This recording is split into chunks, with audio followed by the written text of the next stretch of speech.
Black Friday sales officially are over now, everybody. But if you still need some stuff before Christmas, Latitude Outdoors is still running a sale on some of their gear, including a couple saddles. And man, I tell you what, that Ranger 22 pack, probably one of my favorite upgrades I made this year to my mobile hunting system. Just because you missed the Black Friday sale doesn't mean you can't have some savings. If you use the code BTE at checkout on anything on Latitude's website, you get 15% off. I don't know if you noticed or not, but it's freaking cold outside right now. If you got cold in the stand this week, go over to ASIOgear.com and get you some of their heavyweight gear. Man, their cold weather stuff is really warm, has a lifetime warranty, and if you use the code ECHO15, you save you 15% off on anything on ASIO's website. So go over to ASIOgear.com, check out their awesome gear. If you're a deer hunter and you're not using stealth strips, what the heck are you doing? Are you really even trying? If you don't know about stealth strips, it is the best silencing tape on the market that makes your equipment deadly silent. I have all my gear padded up and wrapped with stealth strips. I don't want a single noise to come out of my gear when I'm setting up on a mature whitetail. So go over to stealthoutdoors.com and use the code BTE10, save yourself 10% off. If you're in the market for new broadheads, check out my buddies over at Razor Broadheads. They offer a wide selection of single bevel, cut on contact, chisel tip heads ranging from 125 grains all the way up to that Magnum 300 grain broadhead. And guess what? They're all made right here in America. These things are incredibly tough. I've been using the 200 grain heads with my traditional bow for years now, and now I'm shooting the 125 grain head out of my compound. And what's crazy about these things is the 200 grains, an 1.5 inch cutting diameter, and man, that thing flies perfect, exceptionally well. So visit razorbroadheads.com, use the code BTE, and save yourself 20%. A good way to support this podcast is to support those who support the podcast. So all the info on my partners are in the description of this podcast. Go check them out. What's up, everybody? Patrick, I'm unmuted. You didn't show me you're down here. Yeah, on you before the show started. No, I'm just playing. Just a joke. Good one. Yeah. What's going on, everybody out there? Hope y'all are having a great deer season. Starting to wrap up. It is. It's wrapping up fast, dude. Deer season. I got a little sad today. I was walking around. I was collecting Exodus cameras. For those of you that don't know, if you have an Exodus camera, Tacticam's, I guess it's okay to say this. I don't think it's a secret. I don't think they're trying to keep a secret. But Tacticam is trying to, they're buying back all your Exodus cameras. So like if you send them an Exodus camera, they send you a brand new, I'm not up to on the snuff on the reveal stuff, but a new reveal in a box. So I was going around collecting them things to get that done. But anyways, I was like, man, I was sitting here because I was checking it. So I checked some SD card cameras and just to see what we're on them in this particular area. And I was just like, got a little sad, like, oh man, like deer season's over again. Yeah, it's almost there down here. We got another, I guess, 2 or 3 weeks. I think it closes the 5th. Yeah, so that's around this week, next week, and then the next week, and then it's over with here. That's how we are too, I think. Probably the same date. It's always that first Sunday in the month it closes down. Yep. Fayette County. There's a local there, local to me. There you go. A Fayette County resident myself. Fayette County, Tennessee. Home of CWD and I don't know. And Mexican restaurants. There's about 8 of them in Oakland. Who knows what Maybe you guys will see each other at Tractor Supply one day or something. Yeah. Maybe I'll be a star and be like, hey, what's up? I've seen you somewhere. See me in Ace Hardware. Yeah, that's right. Yeah. No, Memphis, that's not Fayette County, is it? No, it's Shelby County. It's one county over. Yeah, we're one county over from Memphis. Thank God. We need to be about 8. Say home of CWD and murder. CWD and murder. Fayette's okay though. I mean, we don't have a lot of murder, and hopefully it'll stay that way. just CWD. But yeah, it's been an interesting couple of weeks. A lot going on. Yeah. Yep. New Oh, we haven't stuff. talked about your big hunt you went on. Yeah, it was a lot of fun. I finally got drawn for there's an island on the Mississippi River in the downtown Memphis. It's called President's Island, and it takes now it takes 14 years to get drawn for it. If the math holds up from the guys that I talked to that got drawn 14 years ago, they got drawn 7 years, 14 years ago. So now it's doubled. So I'll be Yeah. like in the 70s if I ever get drawn for it again. But it was freaking awesome. I have never, that was probably the best day I've ever had in the woods, even though it didn't quite go as planned. And I learned something too about buck behavior that you've heard of, but I've never seen it actually. Yeah, there's some big ones there.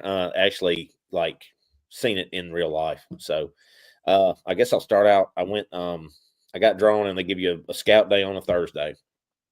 I only had a few hours because I had a job interview that afternoon, which I wish I'd rescheduled so I could have more time. But wouldn't have Priorities. mattered. Yeah, but it wouldn't have really mattered because the spot I was in was dynamite, at least the first day and like the second morning. But you could really tell that just so just preface this place does not get hunted. It gets hunted 6 days a year, and there's 2 scout days. There's one hunt in October, which is horrible. Nobody ever kills anything on, like, never. I've never heard any deer being killed on it. On the Mississippi River down here in the South, there's mosquitoes as big as eagles. So I would never put in for that hunt. So if you ever want to put in for it, don't put in for that hunt. So I took the December hunt, which is the rut hunt. In my opinion, it's right in the slam middle of breeding, and it's not the best time to be on the island. I would rather be there a week before or possibly the week after. So the deer were pretty locked down, but there's so many big deer on the place. You're going to see something big, and you're going to probably see stuff you've never seen before if you haven't ever hunted places like this. So anyway, I got in there, started scouting, rushed to a spot a friend gave me a pin on, and it's covered up. Everybody seemed like they were hunting by the river this year. So I went to another spot by a lake that I was told to look at, and did some scouting in there. Found like some pretty decent sign off the bat, and then wanted to go look at another spot real quick, and then ended up seeing more people there. So I was like, okay, there was nobody over there. So I ran back over there. There was one guy like walking it, but there were no side-by-sides, no four-wheelers parked there. And you So could use side by sides and stuff on yeah, the you side. could drive them anywhere on the island because it was dry. So you could drive them in the fields, you could drive them on the roads, whatever. And there's not a lot of road access. There's just a farm road, and then there's the farm roads that go into the fields from there. But you could pretty much drive anywhere, just not in the woods. So the first day, I went in and was kind of walking the edge. I saw a couple of does, nothing big, and then I went back up by the road, one of the main roads, the only road on the island that's got businesses on it, and started finding some good stuff. And dude, I've worked at MTD. Yeah, I left in 2018. What's your last name? A. Eddie A. Yeah, I was at MPD. I wasn't at Austin P though. I was at I worked Mount Moriah for 7, 8 years, and then I worked at Airways for a couple of years before I left. I resigned. So anyway, so I went down there, walked down the edge of this little grassy area, found a scrape line. And as I was walking up, I saw this kind of opening because it's really thick in some areas, and in some areas it was open. And there's a little buck, like a 1.5-year-old buck. I've heard the name. But anyway, so there was a little buck kind of skirting the edge, and I looked up, I saw him, and then I took a few steps, and boom, this big buck like jumped out of the brush, his bed, went running up in the woods. So, so I ended up going to where'd I go? So I kept on kind of scouting out, and I was like, all right, this looks like a good spot. That's trim. We'll sit in. I'll come here in the morning. So I got up super early, like 3:00 in the morning, got down there at 4. They opened the gates at 4:30, went in, drove in, got up in my tree, got set up my camera, and turned it on for like a second. And the battery was at like 37% when I left. And I forgot an extra battery, but it was in the car. And I was like, I'll have 37%, 37 minutes. I was like, that's plenty of time for me to use this. I'll be good, whatever. So the cold zapped that 37 minutes down to about 5 after I used it for a second. I looked down, I was like, oh my God, I only got 3 minutes. So I had to shut it off. I was like, saw a doe and did a little interview and said, oh, I guess I was in the right spot, you know? So about 7:30, a big giant buck, shooter buck came out of the brush. He got my wind and kind of ran off. And I was like, oh, cool, there's a buck. And then a few minutes later, 2 more bucks came in together and just did what they do, went down the same trail. Every deer was walking 10 yards from me down this trail. And then another buck came back from the opposite direction. He walked down the trail. Then I look up and there's 2 10 points coming straight to me, but they're kind of skirting the edge. Like the mature deer, one thing I'll say is the mature deer wanted to skirt the edge of this thick stuff. They didn't want to come out in the middle of the woods. And we hunted down south precinct, South Memphis off of Tullahoma. So this one deer came out, you know, these 2 bucks came out and they came, I mean, it was 13 yards. I drew and there were some vines in the way. So when I shoot expandables, it caught a vine and basically slapped his side, but it went in enough to cause a pretty good gash in his side, but it didn't go in. I don't believe it went inside the body cavity. If it did, it didn't go far. And the first blood looked good. I called Josh and told him what I saw. And, man, he was fired up, and I was fired up. I was like, man, I got a good one. I mean, he was a really, really nice buck. He's probably, I mean, mid-140s probably, low 140s, mid-140s, 10. I said I was going to shoot 150 or better, but he was good. It's been a minute since I've shot a good one with a bow. And I just remember his G1, there's G2s and his G3s were both about 12 inches. And he was really heavy. He was narrow, which a lot of the deer on that island are really narrow. They don't get a lot of width on them. And then his G3s. Talk about the restrictions on there with your points and stuff. Oh, yeah, it's got to be 9 point or better, or it's got to have a 20-inch outside spread to be legal. So very strict, like that's pretty big deer. Yeah, so it's got to be a big deer. And the thing is when the deer comes out, you know, you got to count points, which takes a little time off of figuring out and getting ready for the shot. So it's kind of a lot of pressure. It's more pressure than what you would think it would be because it's a fine. I talked to the game warden that night about it, and the fine for killing a deer that doesn't meet the criteria is hunting out of season is the name of the fine, and it's a huge fine, and they confiscate your deer and you lose a tag. So that seems silly, but whatever. Yeah, it's a big deal though. So like it's happened 3 times on the island, and so this time is it a big deal though? I mean, I don't think it's a big deal because I mean there's deer dying of old age down there. You get like a handful of deer die a year on that hunt. Probably they don't kill that. They kill 9, and then that was it. So if you get 9, I personally think they ought to just say, you know, whatever you want to shoot it. Maybe you could do like a fine or like a thing where it's like you can't put in for the hunt anymore. No, I think that would be terrible. But I mean, I just think they ought to just say everybody gets a buck, and I mean, there needs to be some criteria. But I'm telling you right now, nobody's waiting 14 years to go down there and shoot a 4-point. You know? Yeah, I know, but like you could accidentally shoot an 8-pointer that was heavy and you know had a 19-inch spread. There's a ton of those down there. Like I got one, you know, when I was down there on video, and he's like, I mean, he's beautiful deer. He'd probably go, I don't know what he'd go, probably mid-130s. Nice deer. He's real tight racked. I bet you that deer's not 12 inches wide, and he's super tall. Rack wise, got short tines, and he's only an 8-point. He doesn't have a brow tine on one side. He's got a kicker, so that makes him an 8. It's just, then you can't shoot that deer, and he's mature. But you know that's their rules. It is what it is. You know, there's another WMA not far from there that's bow only, and they've got the same rule, and they kill some pretty good deer off of it. But it's open all season. This is only open for 6 days a year, and you got to wait 14 years. I mean, the guy told me when he drives around on the place at night with this FLIR binocular, he says he always sees around 300 deer just driving around. You know, and there's tracks everywhere. I mean, it's so much deer sign. You can't mess it up. So it's crazy. But anyway, those 2 10s came in. They were both pretty close the same. The one in front was bigger.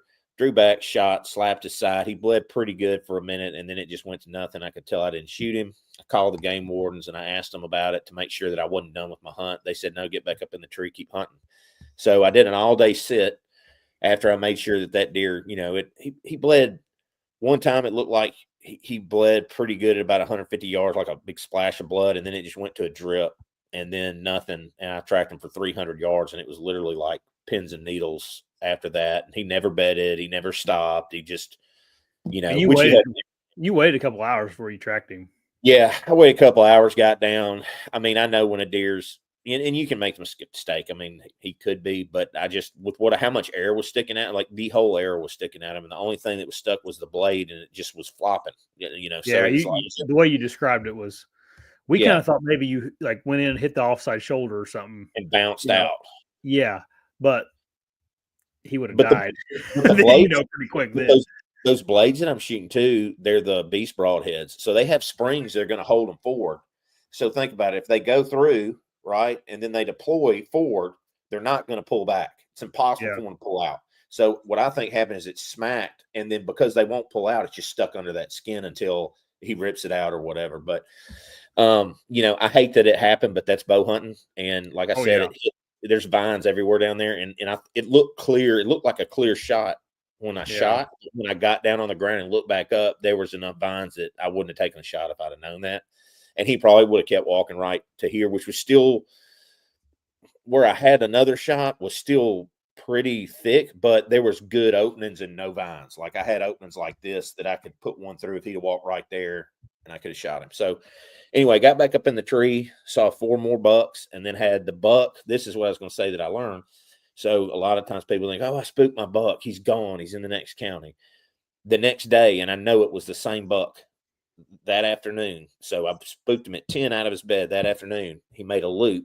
He was making a loop down around. He tried to get downwind of me, but the wind had shifted out of the east, and he was south of me. And he jumped out behind me to my side. I looked over, and I thought he was going to kind of stay, in the woods and keep going. And he made a beeline, turn and made a beeline right back to that bed.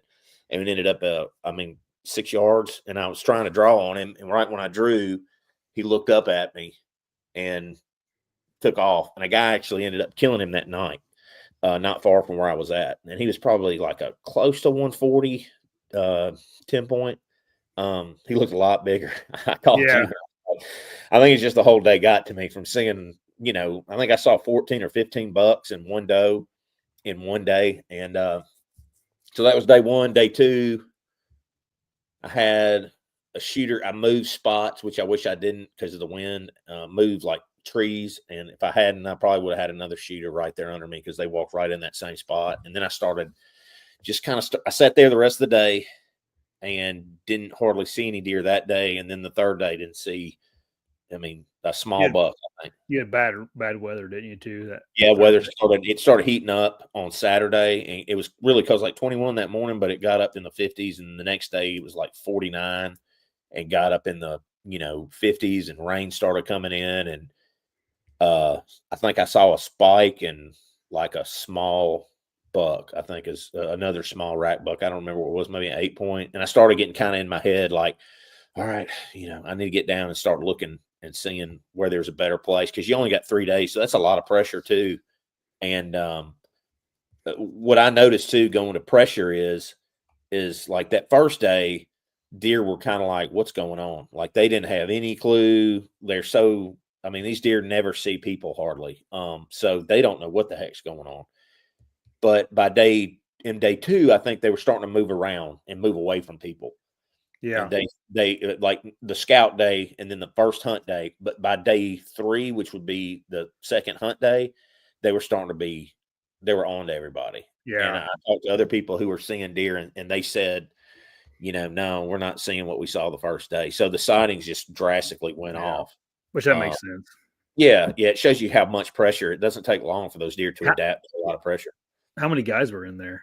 How many guys? It draws 50, but only 34 or 38 showed up, which is crazy. I don't know why you would put in for 14 years, use your points that you got to wait again, and then not go take advantage of the hunt. I know one was an old man because his 2 sons were there, and he had a stroke, so he couldn't make it. No excuse. Yeah. Sorry. They were super nice guys. They were from, I'm just kidding. Yeah, I know you are, but they were super, super nice guys. I met some really cool guys on that hunt, some local guys here in Fayette County too that are that have some big deer on their place, and we talked a lot about CWD. I talked with one of the game wardens about it, and they're just like on kind of this game warden at least was on the side of like us, like he doesn't think it's as big a deal, and what he was saying is there's a bigger problem with them giving out the depredation permits for farmers. Do y'all do that in Indiana? Freaking yeah, we do, man. It ticks me off. It's stupid, and that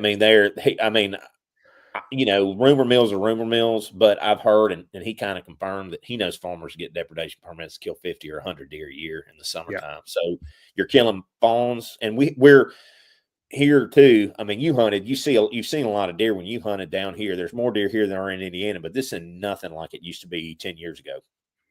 10 years ago, there were so many deer. I mean, they were everywhere like ants. And so our deer numbers are on the decline.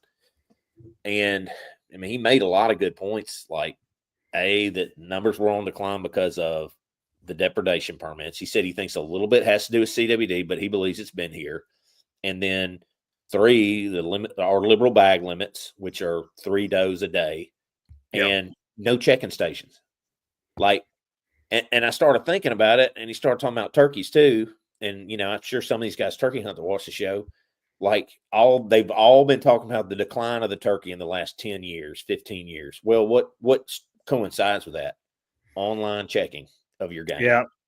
And with the turkey, it's a lot easier to get home, breast them out, put them in a garbage bag, throw them in your trash, or go throw them in the woods somewhere and let the coyotes. And there's really no way to find out who's shooting what and how many turkeys are getting killed. And I'm sure the same's happening with deer too, in states that are 1 buck or, I think it's a problem. And also, the fact that the numbers of new hunters and young kids getting into hunting are down as well. And a lot of it is due to the big leases, people leasing big tracts of land, not having the clubs and the farms and stuff, where people went and stayed on the weekend. And you remember the excitement of going to the check-in station. Oh, yeah. They take a picture and put it on the wall, and yep. Yeah, check-in station, the processor, and going and seeing, and the pictures on the walls. Like, nobody does that anymore. So these kids, and then you got social media where these kids all think that, every deer that they should see is humongous. They think that, I go out and, a deer like that right there, like that one, that deer right there, I would have died in 1990s if something like that walked up on me. And now, and I'm bad. Now, if it's not like this guy here, I'm not interested in it, Yeah. And I think now you put that on a kid who's killed a couple of does or a spike, and he's wanting to kill one of these big guys that takes a lot of work or luck or time or money to kill. And a kid's not going to do that. So they just lose interest immediately. And then they never see him at the check-in station. Because I remember when I started hunting, we didn't have big deer. The biggest deer, I think my big deer that I killed, I was with my dad. I'm going to show it.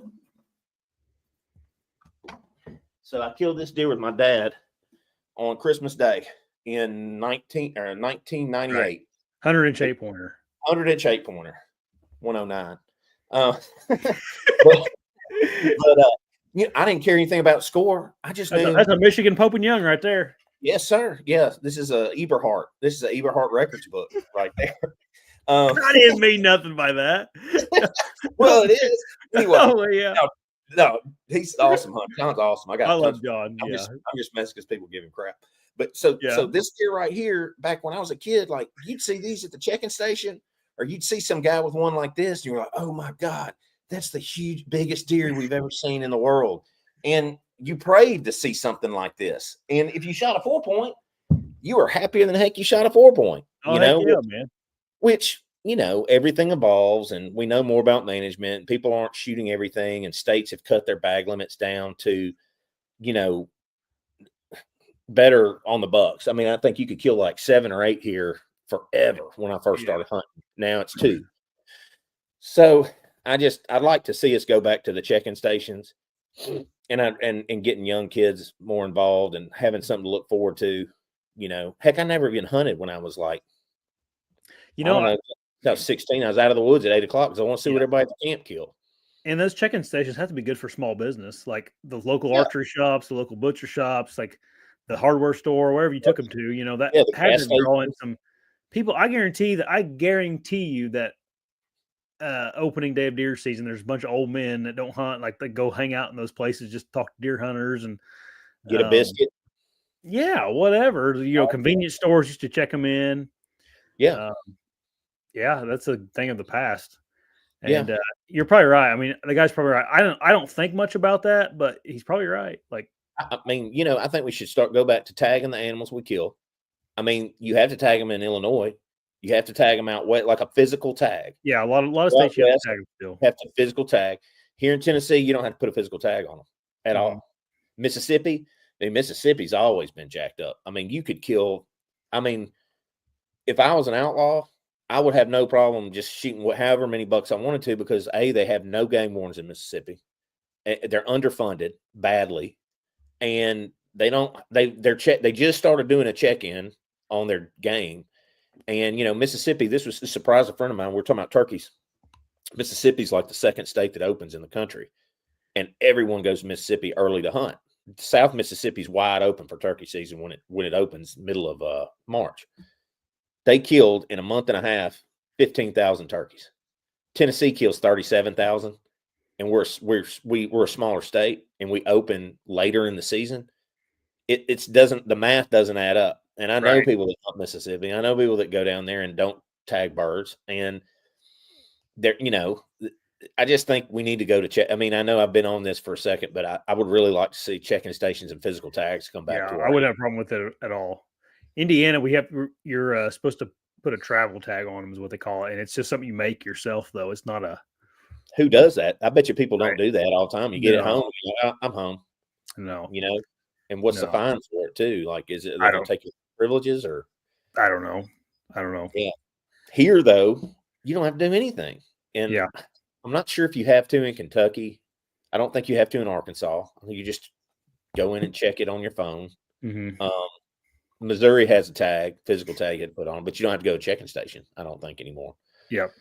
It's just a lost tradition. There's a lot of things that, I know technology is good and all for a lot of stuff, but I think we're starting to see how it's a bad thing when we're coming to herd quality, and, an outlaw is an outlaw, but an honest man will bend the laws, if he thinks he can get away with it, or, he won't think twice.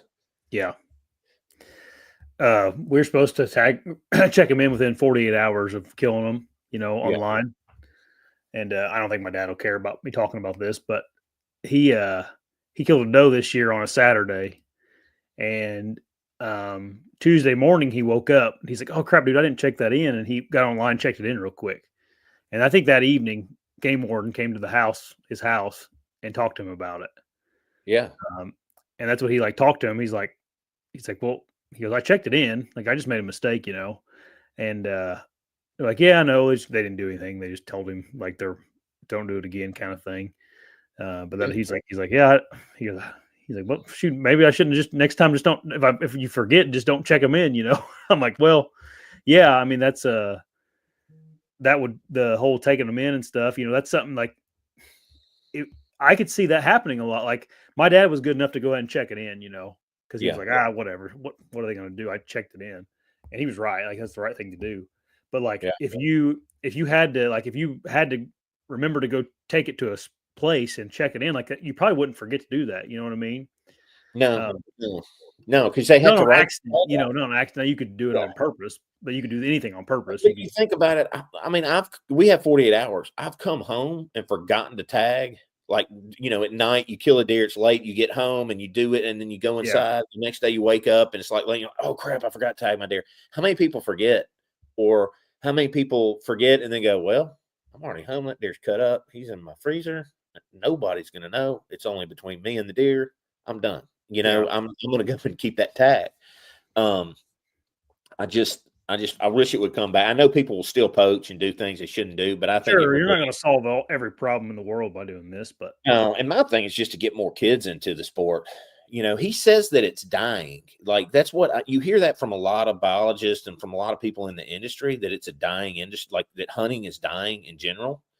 And I know, I don't know about you, but I've got a lot of friends that are avid deer hunters and outdoorsmen, and their kids have zero interest in it. And they've tried, but the kids just don't take to it because they got, freaking phone in their hand or YouTube or whatever. I don't know.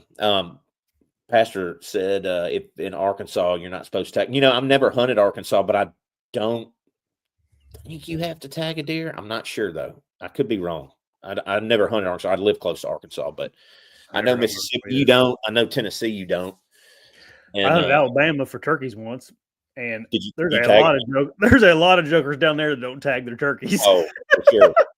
For sure. We ran into this old fella. This was years ago, man. And this is when I was like in my early 20s.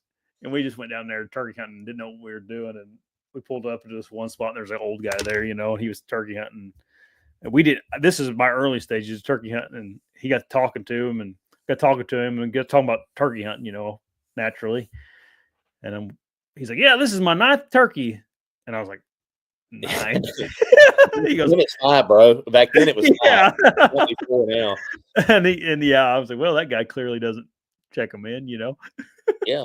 It just used to be a fun thing. I think it's just losing. Everything's going to the internet and, Facebook and YouTube. And, you got some good guys that do content on YouTube and stuff that are really pretty successful that do teach the right way, but not everybody is going to have the property, the time, be good enough to kill 130-inch deer yearly, and if you're like me, a dummy trying to do it with a bow, it gets hard. It's a real commitment to not killing deer and having a lot of encounters, it gets rough, frustrating, so, I probably, I love bow hunting, but if it probably wasn't for me seeing so much of the bow hunting in on social media, and I've always had pretty decent places to go hunt that have good deer on them, I might not worry so much about making it about bow, and I'd have a lot more deer and, on my wall, that if I didn't carry my bow with me. So, I mean, social media affects me a little bit in that way, but I really enjoy bow hunting. I just take a lot of pride in it, but still, it's like you came up here, you shot a deer with a gun. You're just as fired up with a gun or a bow. You don't care. No, I kind of wish I was like that.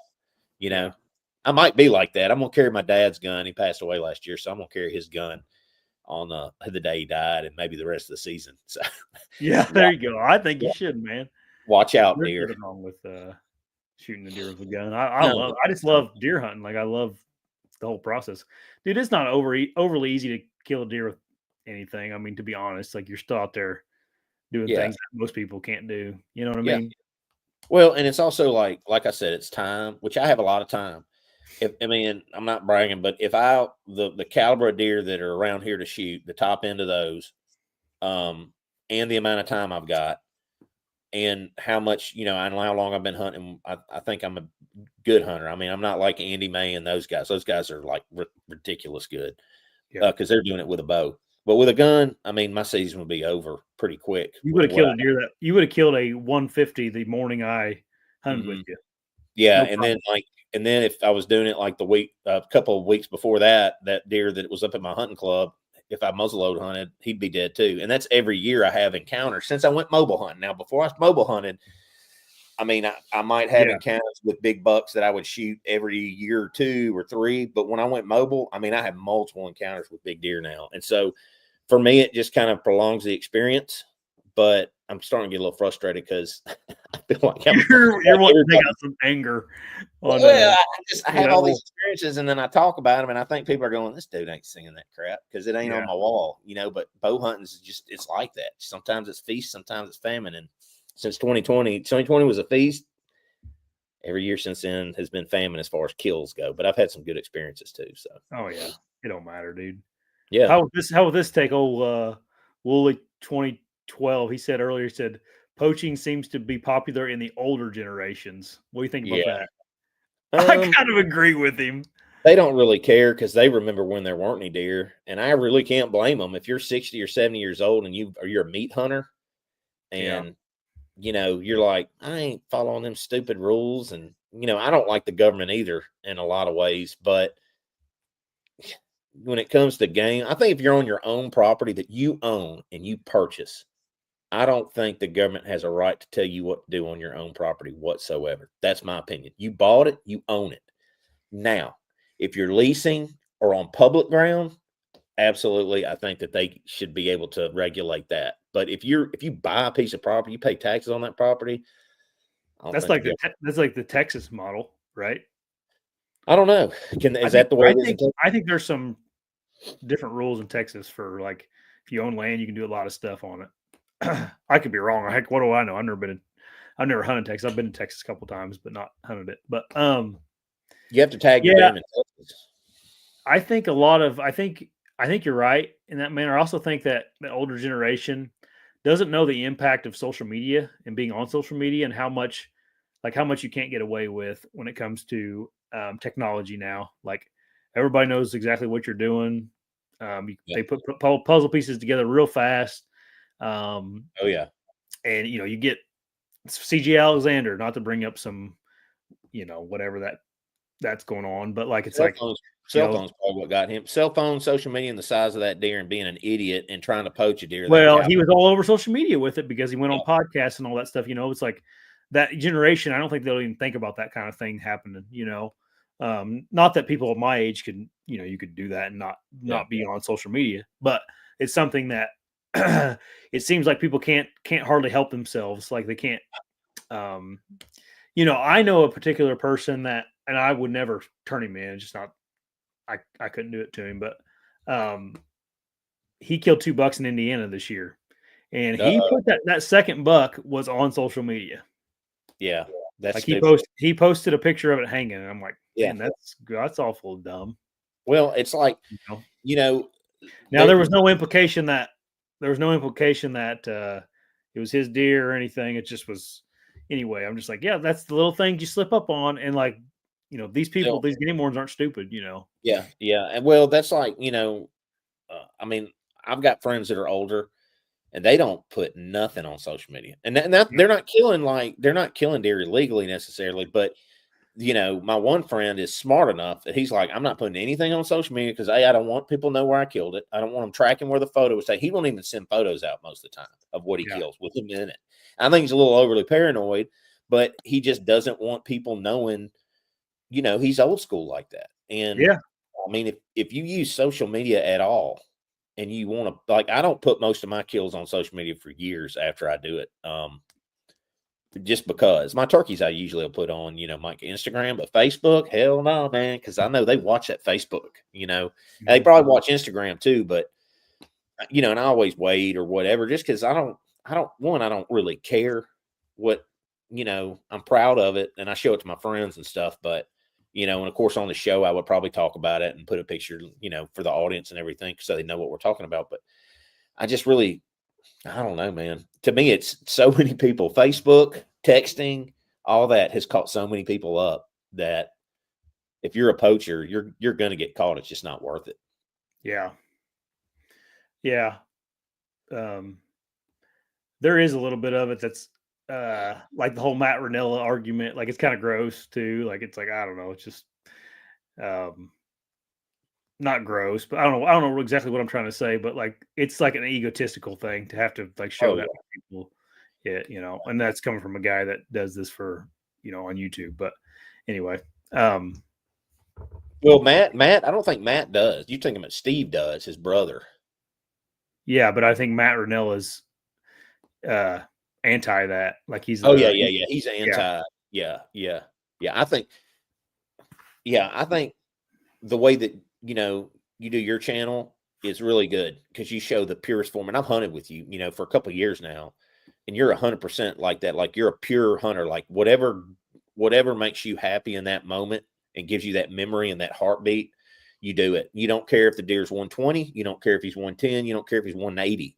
Like they're all now 180. You'd be really proud of and be crapping yourself, but you're pretty close to par on with a 125 with a rifle as you would be with a 180 with a bow. You are. You just get excited. And I wish I had that. I've gotten to, when you start killing these bigger deer, and I'm not a pro. Like I've killed a handful, a couple of handfuls, maybe a proping young deer, right? And that's 125 to maybe 150 something, and let more towards the 125 and the 150. And I mean that I'm no way a pro. I've had good places to hunt and a lot of time to do it, and I put a lot of time into it. But some of these guys that are killing these deer just constant like that, and I hear stories about guys I used to watch when I was a kid. And I hear about how they hunt with corn piles hidden in bushes and, places, and they don't show it for the camera. They edit it out and all this stuff. And I'm thinking, man, I always thought those guys were great hunters. Find out some of your favorite guys that you grew up watching TV or hunting. Nothing against hunting over corn piles, but if you're trying transparent with it, I don't think you should do it and act like you're not doing it. You know what I mean? Correct. But I can tell you, like hunting with you, like you do it to the purest form. And like the hunting public, I think that's why they're so successful, because they're just wanting to. I mean, they kill stuff that I wouldn't shoot sometimes. Even my dumb butt out of state, which I've been hunting Illinois and had several chances to kill decent deer, but I keep my standards so high for whatever freaking reason. Maybe it's ego or I don't know. Maybe social media's got me warped too, man. I don't know. It's just what makes you happy, whatever. Yeah. Yeah. I mean, I just try to shoot those upper echelon deer and I just wish I was happy with like the deer I killed with my dad, man.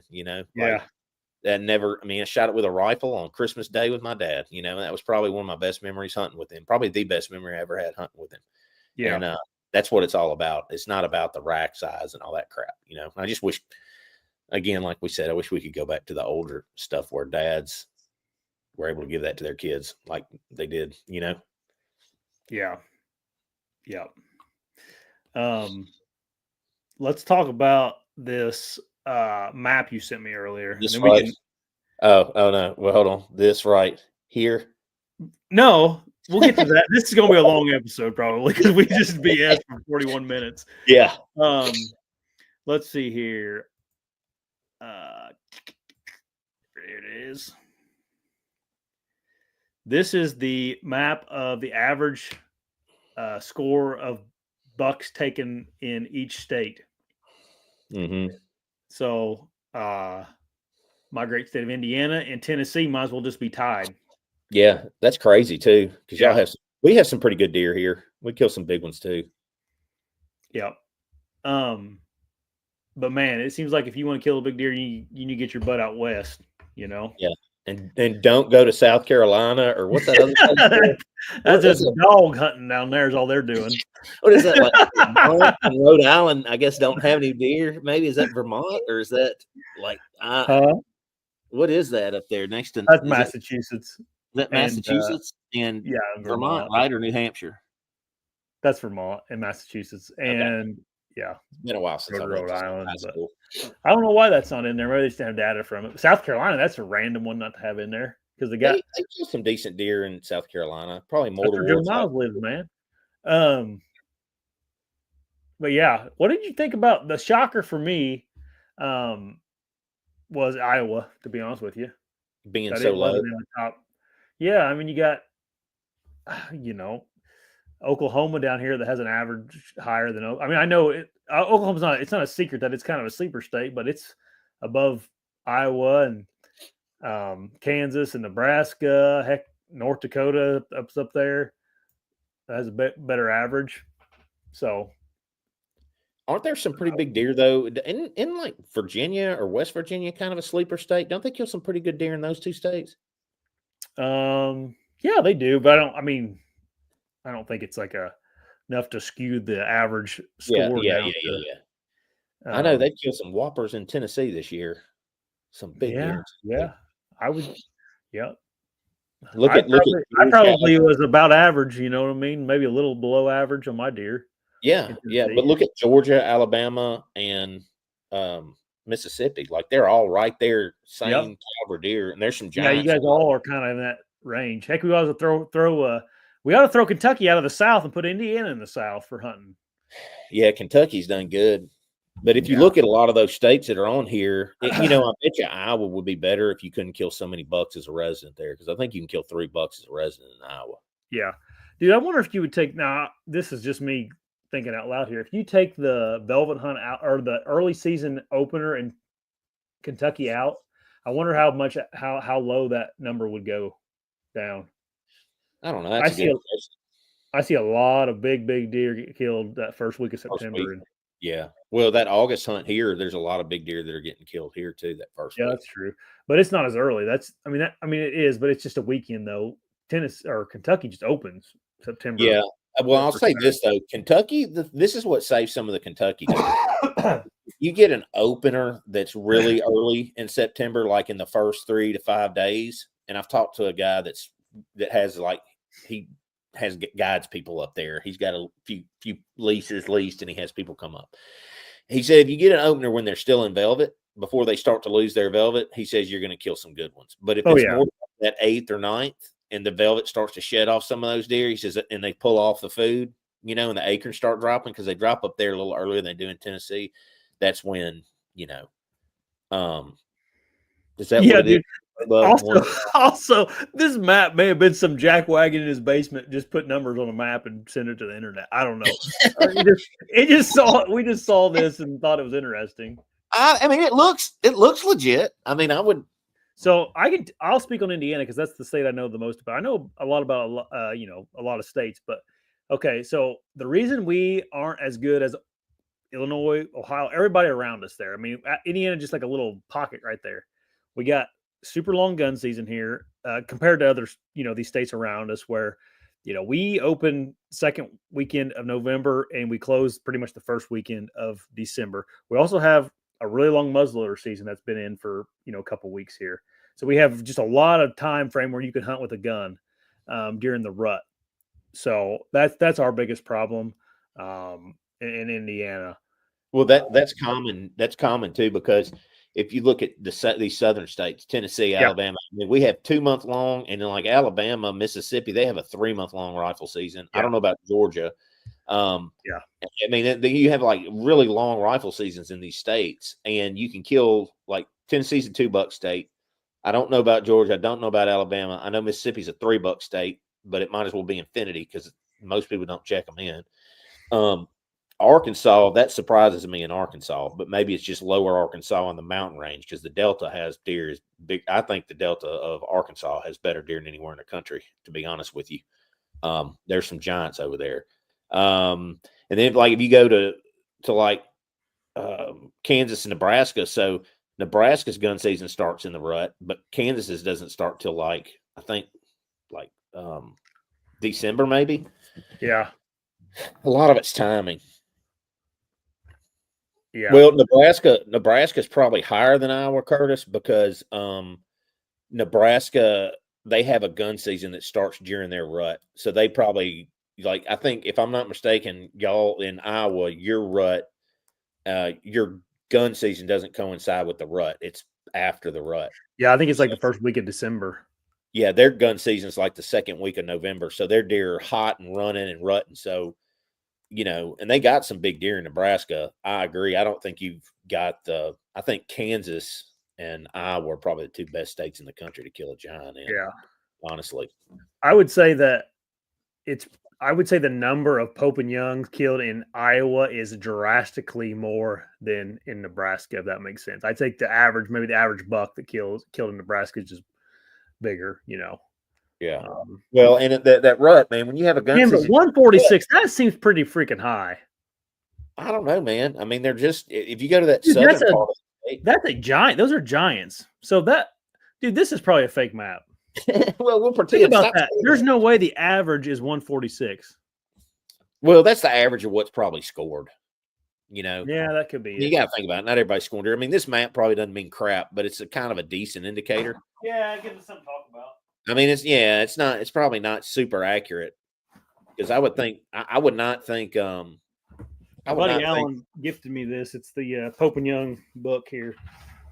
Well, if you look at the Boone and Crockett states, though, they're pretty close to what this is saying. Yeah, that's true. If you look at Boone and Crockett state, now North Dakota is not in there at all. Like, I don't know where that 145 in North Dakota is coming from. I don't know either. I think your number one B and C state is Wisconsin. Supposed to be, yeah. I think it's like Wisconsin, Kansas. I don't think Texas is even in there anymore. I know Tennessee's got like honorable. Tennessee and Kentucky, or is it Tennessee? Tennessee and one other state are like honorable mentions. Tennessee, we're killing some big deer in Tennessee, man. Yeah, I don't know. You guys are really making headway on that. Yeah, You we know what? used to This not isn't have going any to tell me. This is just. I would have to do too much research into this book to tell you. I can kind of tell you entries, I guess, number of entries in each state, but I can't tell you. I can't really tell you. You could definitely get these scores. I mean, a guy could go through the Pope and Young book and get these averages. Let's see here. This is Nebraska. So here's the top 10 states. Let's see if this coincides with the map. So number 1 is Wisconsin, Illinois, Iowa, Minnesota, Ohio, Kentucky, Missouri, and Kansas. Wisconsin doesn't, but I think that's because of that. I mean, that culture up there is like the gun culture is really brown it's down kind of thing. Yeah. Well, it's averages too. So like if everybody's doing those drives like what Dan does and they're shooting a lot of they killed $6 in that weekend. I mean, right. You kill like a bunch of smaller deer like that. Well, that drives your average down. But it says Texas, Arkansas, and Tennessee are bonus states. So most of the states on here are pretty. What was the top 5? Wisconsin, Illinois, Iowa, Minnesota, and Ohio. Okay. Then it goes Kentucky, Missouri, and Kansas. Yeah. So I mean, all those states are listed as the more darker red states. So, Nebraska's got some big deer. It's just the problem is that gun season opening during the rut is why it's not as much of a destination place. Because you used to, I think they started reducing the tags out there too. Because you used to just go out there and buy a tag, and then they reduced the tags last year, Josh. Where at? Nebraska. Crap. Yeah, they went to a limited draw. Okay. But you remember you used to just go out there and hunt for years. Yeah, you could just go. It's Nebraska starts going. I bet you their numbers and their quality of deer starts going up if they just move that gun season back a little bit. Yeah. I wonder. Yeah, that's a good point. I wonder if Nebraska's figuring in mule deer too. Oh yeah, that's a really good point. I was thinking about that, Tony. Before I read your thing, I was like, North Dakota too. Yeah. Why would North Dakota be so high? They probably are adding mule deer. I guarantee you that's what it is. North and South Dakota are a little bit higher than what I would think they are, probably because of mule deer. Yeah. It's a fake map. Fake news. Fake news. we just fell victim of misinformation. We'll get Elon on it. We'll get Elon on it. And, get that a little more efficient. That map. We'll get him to make an app to show where the best opportunities are. That'll be on the Doge priority list there. Yeah. Anyway, it was a cool map though to look at. So makes some sense. Like if you look at some of those states, if you want to go, do a travel hunt or something. Yeah. So I'd like to see the tags down in Illinois if they're going to have crossbow open. Yeah. What's going on? I think the crossbow, you need to reduce the number of out-of-state hunters just because, man, they fly. You get everybody with a crossbow comes and hunts. Nothing against it. It really does put a lot more pressure. And from what I've heard, the number of deer and the quality in Southern Illinois has just gone down since they did that. Yeah. You just get over-counter tags. Well, if you think about it too, it's gonna kind of congest non-residents too, because like Iowa, you can't use a crossbow, so that X's out a lot of people to go archery hunting in Iowa, because they can't take their crossbow with them. So I'll just go to Illinois, Yeah, and it's a close state to the south, and all those guys from the south go straight to Southern Illinois and just right in there. Yeah. What do you think these drones are flying over Paul Pachura's deer stands in New Jersey? I wish they were dropping big deer off. Like the reason I had this funny thought today thinking about this show, and I'm like, what if these are just a bunch of guys looking for deer and stuff, and people are all worried about them being nukes from Ukraine? I did, Mike. It's got some daggum big deer in that delta. I mean, some sure enough big deer in that delta. A lot of people don't know about. Not a lot of deer. It's not easy to hunt or get permission to hunt, and a lot of the stuff they're in, you wouldn't believe it. It's $475 for a non-resident, either sex over-the-counter permit. So it's not super expensive, if somebody saves for it, and takes a week to go up there. Yep. Yeah, there's a lot of I don't know, a lot of weird stuff going on right now with the drone situation. Yeah, we were talking about drones because a friend of mine shot a really nice deer, and he was not able to find it. Alive, I mean, dead. It's alive for like 5 days or 6 days now, so it appears it's going to live. But he uh, he had that drone out, and it is just amazing what they can do. And so that's why we were just kind of talking about that. We're like, hey, let's talk about those drones in New Jersey. What's everybody think those are? Yeah, that that's pretty crazy. Can I? We won't say his name, but like, you guys sent me the video. You sent me the video of them. You just filmed a random buck, right? They just filmed a random Yeah, buck. just one they found. Yeah, so he shot this deer on like Friday, and it's a giant deer, and he knows his deer. He's killed a lot of big deer, and it's like yeah, you're true thing. Um, it's a giant deer, and he brought a drone in, and it's just amazing how quickly he was able to find that deer every day. He's been there 3 days to just check on it. He's this guy doesn't like losing deer, and he spent a good bit of money to make sure the deer is going to make it, or if he does die, where he'll find him so he can recover the deer. So he's trying to do the right thing. But he called this drone over, and everywhere the property that he hunts is basically a mile, let's say a mile north to south. You have a river on the west, and in the very middle of it, there's a bar ditch. So, and a highway to the north. So, he was hunting in the middle where there's some timber. There's not much timber on this place, and he was kind of walking through a bedding area. It's real windy. And shot the deer. Deer ran off, went to the south. So he tracked the deer several hundred yards. Had good blood. But didn't find him. And he was going to go back in, and he's an older guy, so he's not all technology. And I was like, dude, call a drone. The best thing you can do is call a drone, because that way, you don't have a dog go in there and get the deer up and then run miles if he's not injured, or if he's still got some energy to get away. And you can exactly see where that deer was hit and know exactly whether you need to go kill him or whether you need to wait a couple of days and go recover him later. So anyway, he called a drone in, and two cool things. One, they found the deer, and it's giant, and it's with two hot does, so it's still, it's not anymore, they're already probably been bred, but he was with two hot does, the same two that he jumped before this deer came running up the hill to him. And then he was just basically laying on the edge of the field watching the does, not really going and exposing himself. He just, every time they see him, he's laying in the grass on the edge of the field watching them, and pretty much just chewing his cud like nothing was wrong.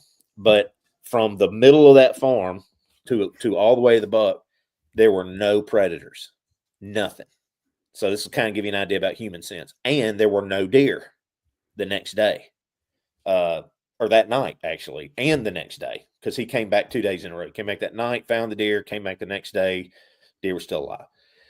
But from the middle of the property to the highway, that he counted 35 bobcats, about the same number of coyotes, and like 13 bucks and a bunch of does, all pushed up because of what his human scent and that intrusion did going to look for that buck. Wow.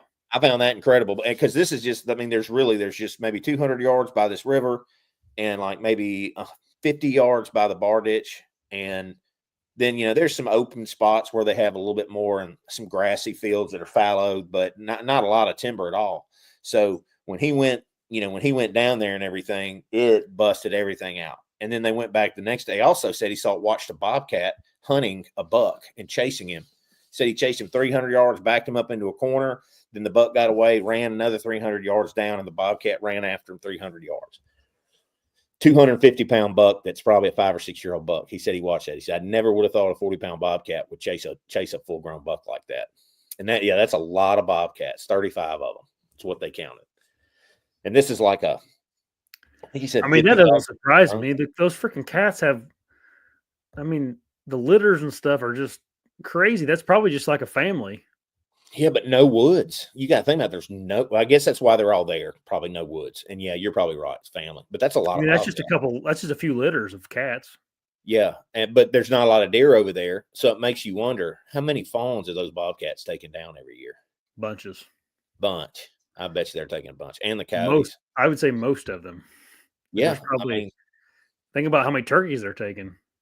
Well, there's no turkeys over there. That might be why, but there's really no habitat for turkeys over there Okay. either. It's all bar ditches, like short trees, and there's not much big timber over there. It's mainly fields. It's just fields, and anybody knows what the Arkansas Delta looks like. It's just mostly fields. Yeah. And you would never, the stuff that you see these nice deer in, you would never think, you'd be like, there ain't no deer in that.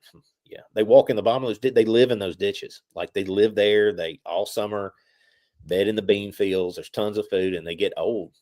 They get really a good age on them over there. But there's a lot of, because it's so close to Memphis, there's a lot of your rich duck hunters that lease up gobs and gobs of land, and the farmers either hunt it or the duck hunters have it leased and don't allow any deer hunting. So it's hard to get access over there to hunt. That's probably why there's so many good deer over there. And it's got a really short rifle season. It's actually a shotgun season. It's got a really short shotgun season in these zones, some of these zones, and it's just crossbow and archery. But heck, their season doesn't close to the 28th of February, so it's a long season. Mm-hmm. There'd be a ton of deer shed by then. Yeah. Eastern Arkansas is very flat. Yeah, very flat. It's all Delta food. That's why the ducks come, to Arkansas. But yeah, I thought it was wild, man. 35 bobcats. 35 is what they said. That's insane. Those drones are, I don't know how I feel about them. I'm trying not to have an opinion on them yet because I don't know how I feel about them. I think they got their place, but I don't think they're if you're going to rifle hunt using a drone, it's not even a sport. Yeah. Now, if you're bow hunting, it almost takes it. I mean, it gives you a way higher than 50% odds of having an encounter. You still have to play and all that stuff too. But fly drone over, find where that buck's bedded, and then you just got to figure out which way he's going to come out of the bed, right? Yep. Yeah. It's.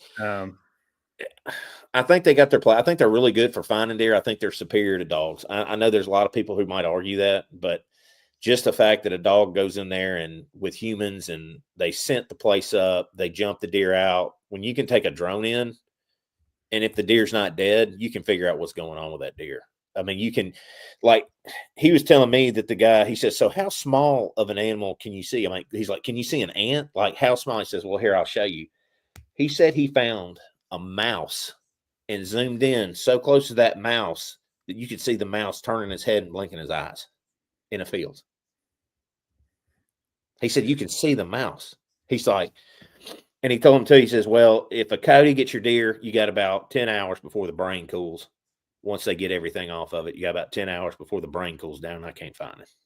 He said, because once the brain cools down, I can't find his heat signature. Right. He learned a lot from talking to that guy. Like, those things have, I looked at the difference on them. So if you get like the DJI, the Matrice, which is the big one, which is I think what this guy had, they start at like 20,000. This guy's got 50 grand in his drone. Or you can get the smaller Mavic, which is like $6,900. The difference is a lot. One, its zoom is way, way better. Camera's better. The camera's way better on the Matrice. And then also, like, it's got laser ranging, so you can laser range find, and you can drop a GPS pin. Spotlights, like, I mean, it's got like a hover avoidance technology. It'll track a deer. Like, if you lock onto your buck and you just want, and he's moving, you can lock onto him, and the thing will automatically follow that buck the whole way wherever he goes. Are these made for like military purposes? Because there's no way DJI is making these for deer recovery. I don't know. No, they're making them for all kind of stuff. I mean, you think about it, people use them. Like, say you wanted to go inspect a bridge and see if there's any loose bolts on a bridge. Like, literally, fly right. They use them like the agriculture industry to assess crop fields, and I mean, biologists could use it for, population control and whatnot, or terrorize New Jerseyans, or however you say it, Jersey people. Yeah. Give our government something to distract us from the $60 billion they want to give Ukraine again, and the $59,000 raise that they want to give each other in Congress before this half-dead president's out of there. Yeah, that kind of stuff. That's probably what the drone's purpose is, to be honest with you. Watch this hand, not this one. Yeah. But yeah, it's I'd like to have a drone. I mean, I'm not even gonna be shameful about it. I like to have a drone and fly over properties and do deer counts and figure out what you got and, find things you don't know about your place. Now, when it comes to using it to kill deer, my heart isn't in that, I still like the challenge. Yeah. But it'd be tempting. I can see where somebody be like, man, I could just find where he's bedded today. Yeah. But for you, like, if you're gonna do that, you might as well use a rifle too. You know what I mean? Like, I don't think you can do that. Like, I know a lot of guys that would, but I don't know. It'd be cool to survey your property. Oh yeah, man. Yep.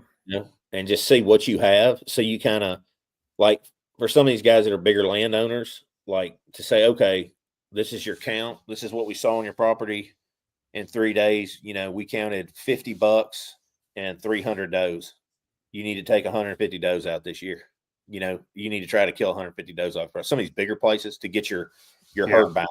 And of those deer, we estimate that this many are of this age and older, and then this near this age. So you kind of can get your age structure and your herd balance, like if you got that, you know what I mean? But for the regular guy that hunts, public land or small parcels or stuff like that, it really doesn't give you any kind of advantage of that information. You just go hunt, But again, what we were talking at the beginning of the show, how technology is running it all. I know, right? Here we are, full circle. My buddy Global shot a buck here in Indiana and had a hard time finding it, and they called a drone in, and the drone that there was too much canopy in the woods. He couldn't see anything with his drone. That'd be where a dog would probably be more, come in handy. Yeah.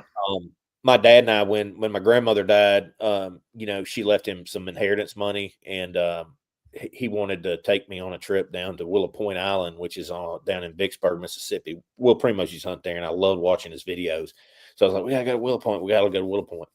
So I went to Willow Point, and so I think it was it wasn't too expensive of a hunt to go on a bow hunt, 3-day bow hunt. And I went down there and hunted, and they used dogs, but they used big, aggressive male Labradors. They were all like 110, 115 pound Labradors. And they did that because they want their dogs to be able to kill your deer if you don't wound it. And there was one that a guy killed that we went out on the track with, and they had like a aluminum arrow shaft, or it was either aluminum arrow, it might have been rebar. I think it was rebar with a Muzzy broadhead screwed in and a T handle on the top, and they would put it at the heart and like that down in the heart. That's how they killed all their deer. If the dogs didn't do it, the dogs would kind of bang them up and they kind of get them down. But yep, crazy. Yeah, technology is a weird thing, man. Like the AI stuff that goes on now and all that. It's a hard place to like find a line to draw in the sand. Well, it's kind of like you and I were talking about gimmicks too. Like you got deer casts. A lot of guys won't hunt without deer casts. A lot of guys won't hunt without whatever the jury app is. Maybe it's deer cast, or Onyx has a place. It's kind of ruined like public land for a lot of people, but it's also opened a lot of public land up to people who don't want to read a map, But like there's some apps that are good, like Onyx is a good app, and Spartan Forge and those apps. So some technology is good, but some of it's just, all technology can be good. The problem is the people, we have humans that operate the technology, and humans tend to have a tendency to do the wrong thing with it. Yeah. I mean, I remember I didn't know any better, and I had more fun back in the 90s hunting with my dad. Yeah. And the early 2000s than I can remember having in a very long time. And I still have fun. I have fun when I hunt with you because you're into it like I am. So it's fun to have hunters that are on your same level. And that doesn't mean you have to be like crazy about hunting like you and I are. Like you could be a guy that goes on the weekends and has a few drinks with his buddies and likes to be the cook at camp, or just goes out to sit in the woods for 2 hours. If that's your experience, it makes you happy, then awesome. But like, I think kids, they just get too wrapped up in, I got to see a deer every time. And if I don't see a big buck to shoot every time I go out, I'm not going to be interested in it. I'd rather go play video games or do whatever, And I think as dads too, and I'm not a dad, But I know a lot of dads who like they try to get their kid that 140 for his first deer, or they's like 5, and like, oh, let's go sit him in the stand. And hopefully that 8-point comes out. We're gonna sit in this manicured food plot and sit in a box blind and wait on this 8-point come out. And there's nothing wrong with that, but you got to kind of think forward of that. And I might offend people saying this, but you got to think like if you killed a 140-inch deer when you were 10 years old, would you be really into it when you had to do it by yourself and struggle to learn how to kill a deer, period? When you just have to learn how to deer hunt, and you've already you've done all the hunting, you've done all your knowledge, and you set them up in this spot, and it's a manicured food plot, and you're going to have 3 8-points walk out in it. He's going to get a shot at one, and he shoots it. Like, is he going to be as crazy about it as if you taught him the way you were taught? I don't think so. Does that make sense? Like, you want him to have a good experience, but you also want them to kind of earn it. It's just, and learn. Yeah. I don't know the best way of saying this. I'm going to try, but like this day and age, like people don't have to suffer for anything anymore. Like you don't have to, I don't know, like when you're driving and you get lost, like you don't suffer that process of figuring out how to get back to where you need to be. Like you just get on your phone and it tells you where you're at. Tells you exactly where to go. Yeah. We got cell cameras tells us exactly what the deer are doing. We got box blinds over food plots with heaters in them that keeps us from getting cold. And then you got the kids, whatever, playing on your phone or the tablet or whatever while you're deer hunting. Like there's just, I don't know. I'm afraid we're losing that satisfaction of suffering and seeing some kind of outcome from that makes you a better person. It's like, take all that away. Getting back to the original focus of our show when we started doing this is, I think God's going to get us there one way or the other. I think humanity's going to go backwards at some point. You know what I mean? Yeah. We can't keep having it so easy because we're becoming lazy and it's affecting the kids. I tell everybody, and look, I'm not a parent. I've had kids that I've raised in the outdoors from, before. And, but I tell like my friends, cause sometimes I think dads can't see it, because they want their kid to love what we love so much. And so they make it way too easy on them the first time, and the kids don't have interest in it. I think you need to make them suffer a little bit, not too bad. Like, you go sit in the stand with them and let them wear their walls, like I used to wear those walls coveralls, Dude. Real tree. I had the same ones. Yeah. And then I remember my dad, when I grew out of those, my dad bought me the bibs and the jacket so I could be like him, and then you'd have 1 million things of clothes and sweatpants and sweatshirts and stuff on underneath it. And then I found fleece and I was like, ooh, fleece is the warmest thing. And then, now we have merino wool and all this technology that makes it even better. But through that suffering, it makes you appreciate the success a lot more. And I don't think dads and parents, we're just making it too daggum easy on these kids when it comes to deer hunting, man. Let these kids go out there and suffer, and make them suffer from a kid, make them earn it, make them put stands up with you, show them what tracks are, before they go hunt, put them on your shoulders like my dad did me and take you squirrel hunting, and walk in that heat and let them pick up, my dad, I'd pick up frogs and pick up, box turtles and bring them home and stuff like that. Build that excitement rather than letting them sit at home 9 years of their life playing on video games and they go, all right, you're 10, you can go hunt, and then take them to the stand and put them in a box blind with a heater on a 60-degree day on a food plot you spend a bunch of money to put in, and shoot the first, and try to make sure they shoot the biggest deer that can come in the food plot. I think it runs them. It's too easy. Yeah. And again, like I hate bashing technology because I think it's important. I think it's something that we need to work on. But it's like, man, if it just wasn't for the humans that were running it, it's like we just screwed up. Yeah. Like these phones, how beautiful these phones are and like how convenient they are. And there could be so much good that could come out of this thing. Like you got instant connection if you need something, but it's like there's so much sin that comes from this too. It's because we're humans. It's like, we screwed up. We have no discipline. That's me.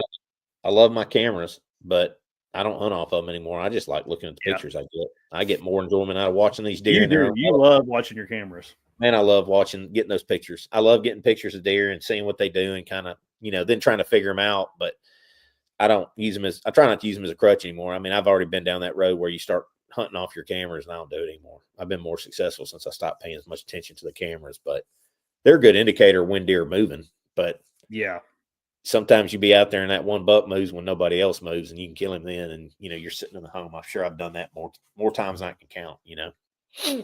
Yeah. Yeah. Pharrell says, got to teach him to love the journey, not only the results. Yep. Yeah. It's about the journey. It's not about the end. The kill is like the letdown to me, because now that animal's dead, you don't get to hunt him anymore, especially if you hunt like I do. Like I try to hunt specific deer every year. And it's really tough to do that, and I'm doing it on private. So it's not like I've got like real challenging on public. Public would be really challenging around here to do that on. I'm not there yet. It's hard enough to do it on private, but when you're trying to hunt specific deer and stuff like that, it's almost like when you shoot them, you're like, dang, it's over with. Yep.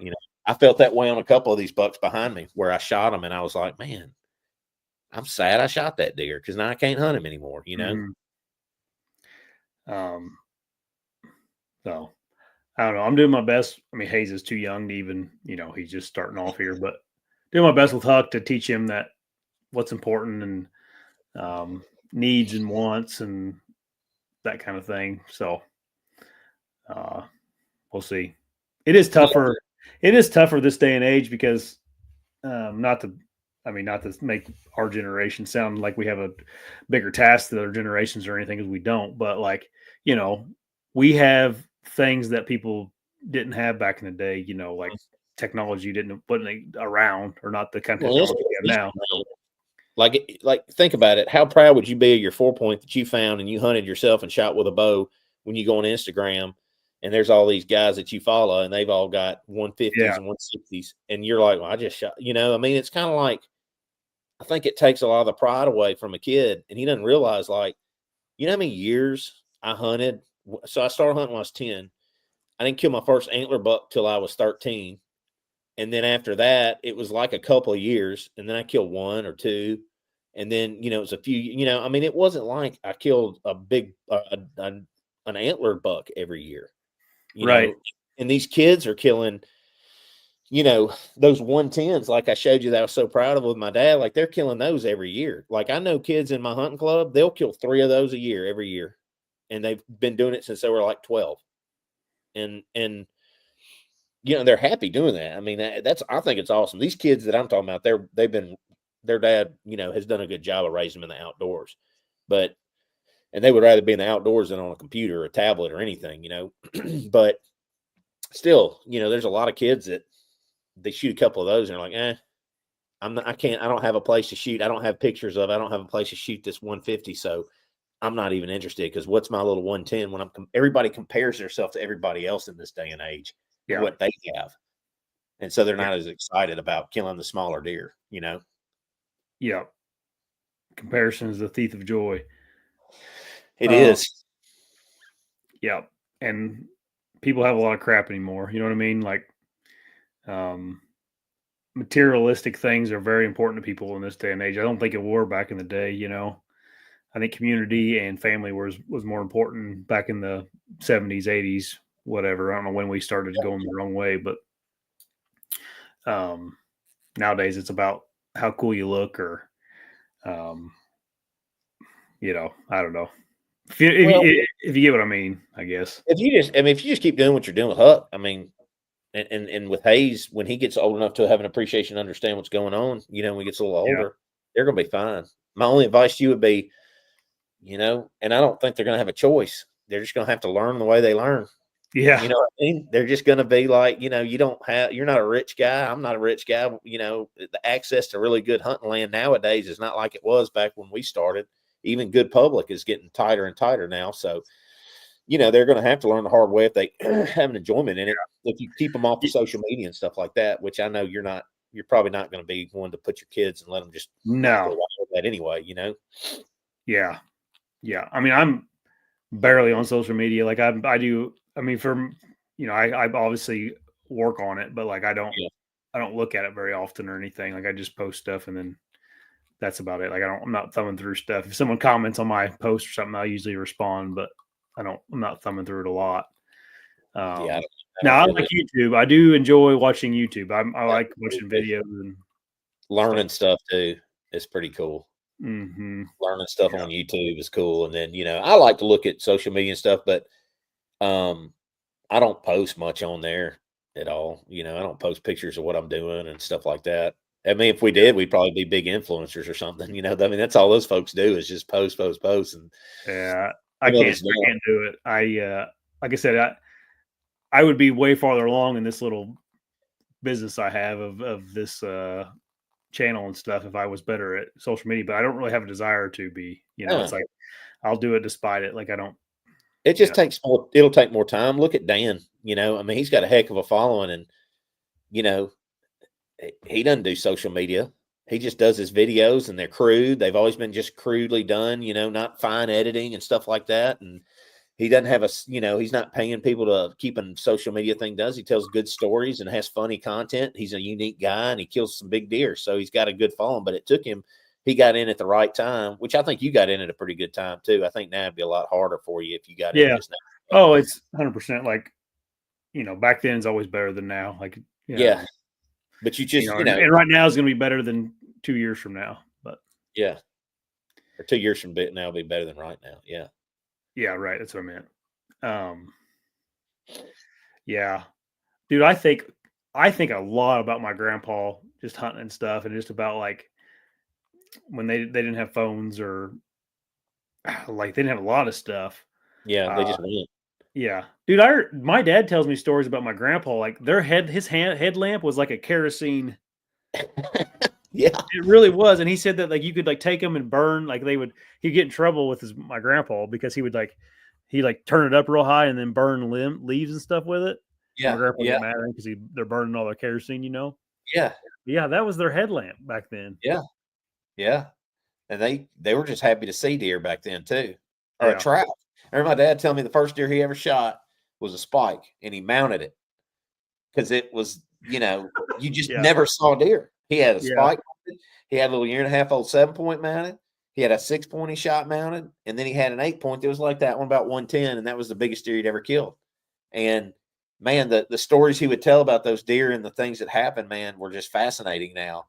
And it's like, if you don't watch these shows, they tell this big, fantastic story, which, I mean, Lee Ellis does a great job of talking about it. He's impressive as heck with what he does with those big deer, and he works his butt off. So he deserves all the respect and accolades he can get.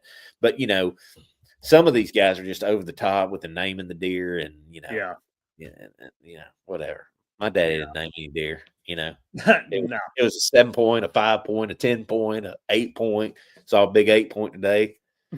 Yeah. Where he came back to the camp and he sat on the stand. My dad used to do sits on the stand during bow season. He wasn't a bow hunter. And he Right. came back and he was shook up, man, one day. And he came back and he said, "Son, I saw a 4, a 6, and an 8-point." I said, "Really? An 8-point?" Is yeah. And it's probably a 1.5-year-old 8-point, probably a little batch group, maybe a 2-year-old. He's like, "I saw it." I mean, I always was like, "Oh, 8-point? You saw an 8-point?" It was like, the difference between a 6 and an 8-point was like, they were the same, just one had 8 points, but it was just something special back then. I loved it, Wish I could go back in time. I would never appreciated what I had probably back then. I'm looking for here. I think these are the lights they used to use back in the day. Oh yeah. Wow. Isn't that crazy? Man, And I think if you turn this up, it gets bigger, obviously. yeah. And Dad said you could turn it up and burn stuff with it. Like you could burn leaves off trees and stuff. Yeah. And they'd walk through the woods, and when they would be sitting around there, him and his brothers, they'd be screwing around with these lights, and he said they always get in trouble. Wow. From my grandpa, because he'd be like, "Oh, you boys are walking in the dark now." He wouldn't. They burn all their kerosene out. The best light we had when I was a kid was a mag light. Nobody had headlamps. I don't even know if I know. other than the coon hunter headlamps. They didn't have these little LED ones that went on your hat or your brim. No, it was like a little mag light, about that long. Yeah, I remember. Twisted it to turn it on, and that was your light. You know, it looked like you're holding a match walking through the woods. Yeah, yeah. That's why Smokey the Bear was so big back then. Yeah. Everybody burning the woods up and probably so. I don't know if that's the exact light they had or anything, but that's how my dad described it. Yeah. Um, Well, and lanterns. Remember, coon hunters used to carry lanterns. You've seen those old pictures, you know, like old timey, where they had a lantern and a shotgun and their dog on a leash. You know, oh yeah, on a leash. That's the only way you could do it. Redford Grows. Yeah. Oh yeah, I read that book. That's probably where I got it from. Yeah. You know. Yeah, that's a good movie, good book. I haven't showed that to Huck yet. It's pretty sad. Yeah, the dog. Yeah, where it dies. Yeah. Maybe we should watch that one night. I don't know yet. He's getting a little older now, so maybe he'll start thinking about Rosie and being like, "Oh, I love Rosie." Maybe something needs to change. Rosie needs to grow about a year or two, and she'll be good to go. Yeah, she'll be fine. She's getting better and better. Yeah. She the just for everybody listening, I'm the only one in my family that loves Rosie because everybody else is about tired of her, I think. Oh, it's a year-old Labrador. Yeah, she just turned a year. Yeah, they're nightmares till they get to be 3, and then they're the best dog you could ever have. Yeah, that's what everybody keeps telling us. First 3 years, it's like, oh my she just God. has so much energy, dude. Yeah, yeah, you can't hardly work it out of them at that age, you know. And she, my Hayes loves her. Hayes like he adores her. He gets excited when he sees her and stuff. But yeah, Huck, she's just rough, you know. Like she'll run into him, knock him over, makes him real mad, you know. or she'll jump on him and scratch him up, or you know, just not on purpose. Not like she's trying to. Did you have to read that Red Fern Grows in like maybe elementary school, or I had to read that one? Yeah, there was another one I had to read about a race up in Alaska, a dog race. I don't remember that one. Do you remember that book? Yeah. What was the name of that book? I can't think about it. I'll Google it. I can Google up here. Yeah. What was the name of that book? With the Alaskan dog race. It was I don't remember that one. I can't remember the name of that one. Oh man. Call of the Wild. Was that it? Call of the Wild? Or was that a different? That's a book. That's also there's a movie. Yeah. I don't know. Yeah, that's a book. Yeah, I know Call of the Wild. I had to read that. Is that about the? Yeah, that's a Latitude dog race. That's it. I think that's it. Call of the Wild. There you go. Jack London. Yep, that's about the dog race up in the. It's in Yukon. Yeah, you know, that was.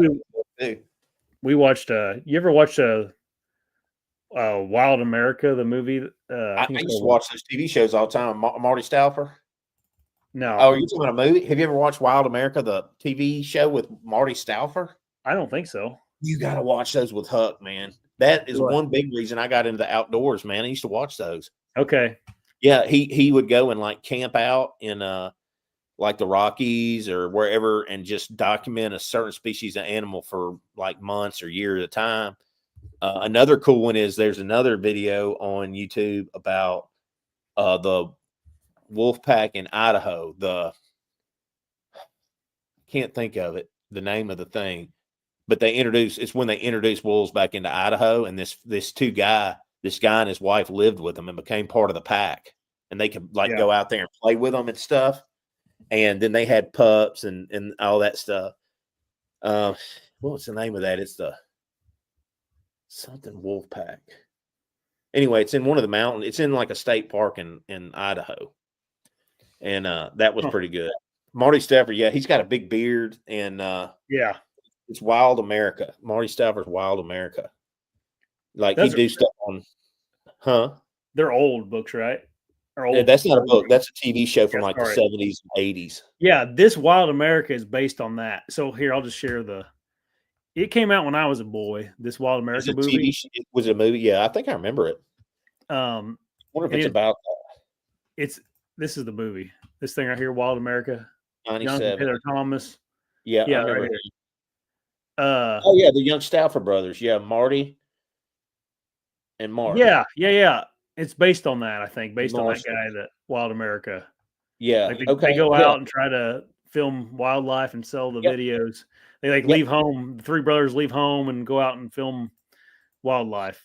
Yep. That's about Marty Stouffer. Yeah. Here's Marty Yeah, Stouffer right here. Marty. Yeah. That's Marty, The right. character's That's name is the Marty real. in the That's book. the real Marty. Or hold on. God, this thing's backwards. That's the real Marty Stouffer. Yeah. Yeah, I used to Good love that. movie. Man, that TV show he does is so freaking good. Like, Okay. that's what I wanted to do when I was a kid, is be like Marty Stouffer and go out there in the woods and wear those red flannel big coats and all that old stuff that they used to wear. Oh, I love that show. Yeah. Well, You need to watch this. Okay, we watched the movie that from 1997 or whatever it was. And I think it's the Sawtooth pack. Sawtooth. Let me see. Sawtooth.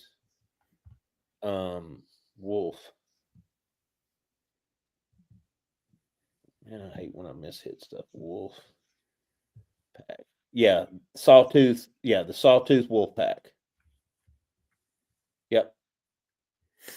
Yep. That they did this wife and husband. I think it was a wife and husband. They did a whole documentary series on the Sawtooth Wolf pack and how they introduced him. The last member I just read died in like 2013, so this is an older thing. But the last original person that Sawtooth pack, not person but wolf, just passed away in 2013. But they had all these wolves. They all had different names for them and personalities. I think Huck would really like that. That's the kind of stuff I watched when I was a kid that got me into the outdoors. Was like Marty Stouffer, Sawtooth. Watch not Sawtooth because that's kind of more recent. But I used to watch Marty Stouffer's Wild America all the time. I forget what channel it came on, but they're on YouTube. They're on YouTube. You can watch all that stuff. Cool. Because he loved that movie, Wild America. So he would probably love the actual thing. Yeah, it's pretty cool. I Yeah. used to watch that and then look at Cabela's magazines and all the like cool clothes. Yeah. I remember that too. Where can I get some catalogs? That catalogs. I used to look at those when I was in the 90s. I was like, oh, I love these catalogs.